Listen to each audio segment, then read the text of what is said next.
እስቲ አሁን ኦርቶዶክስ የሆናችሁ ሁላችሁ ድምጽ ባያምርም ትንሽ ቢሆንም ስሙልኝ እስቲ። ከአንድ ወር በፊት አሩሲ ላይ ሽርካ ወረዳ አካባቢ መርቲ አካባቢ ሰው ሞቷል። ኦርቶዶክስ ቤተሰብ እንዳለ ተገደለ።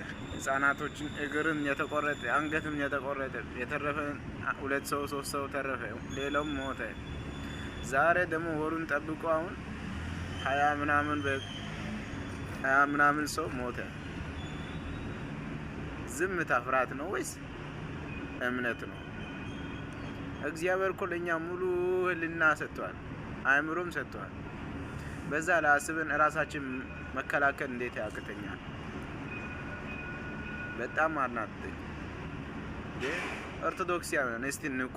ከሰሜን ደቡብ፣ ከምስራቅ ምዕራብ ያላችሁ ሁላችሁን ተሰባስበን ራሳችን እዛ አካባቢ መተን ራሳችን እንከላከል። በቃ ሁሌ ለመንግስት መናገር አይገባም። በቃ ራሳችን እኛ እንከላከል ማለት ሄደን ገዳዩን እንግደል ሳይሆን ነፍሳትን እናድን።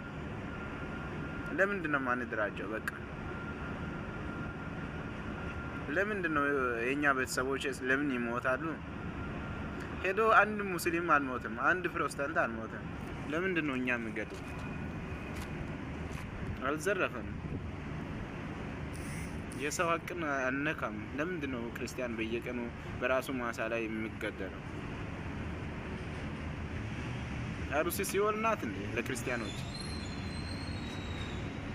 አሩሲ ምድር የክርስቲያኖች ደም ነው እንደምትጠጣው በየወሩና በየሳምንቱ በየአመቱ። ፖለቲካ የሚባል ነገር የለም። በቃ እኛ የራሳችን ፖለቲካ አይደለም ይሄ። ፖለቲካም እዛው የራሱ ስራ ይስራ፣ እኛም የራሳችን ስራ እንስራ። በቃ ዝም ብለን የምንሞትበት ዘመን አይደለም። በብዛት ከማንም አናነሳ። ምንድነው ዝምታ?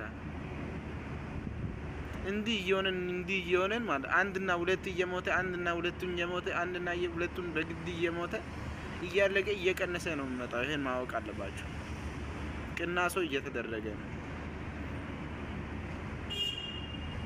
አስተውሉ። ይሄ በኋላ እኛ ዋጋ ያስከፍላል። ለምንድን ነው አንድ ቦታ ብቻ ይሄ ነገር የሚደረገው?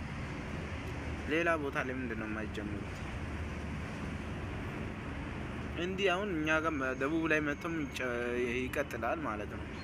ደቡብ ላይ አንድ 3 ቢገሉ እንደዚህ አፍ አውጥታችሁ አታወሩ።